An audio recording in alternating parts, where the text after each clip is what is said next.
park nalagay sa Macau. Ang park nila, ito ang park nila. Ang daming mga Pilipino dito. Ayun,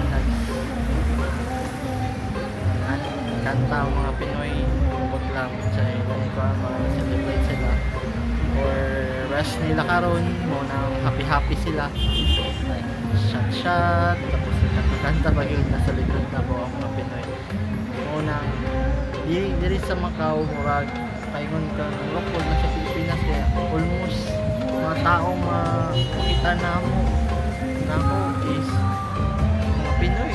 Tapos napos sila yung murag kalye gaya na puros Pinoy ang mga foods and restaurants and mga grocery. Ang title po sila ang mga groceryhan is ang mga Pinoy food. So kabalo yung kung Pinoy siya kay narito ikuhan Suki Mart, ana kulang na lang magtukod sila mga sari-sari store sa mura ragduan, pero nindot po na ilang lugar nila. So mo ni ang ato ang park, kita na ato ang park, pakita na ko sa inyo ha. Limpyo o nindot tayo na dito pa ito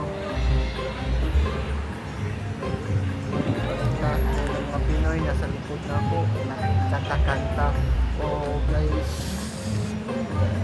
hirang ko to akong vlog. Salamat kayo and make sure you like, share and comment sa atong video. Salamat, bye.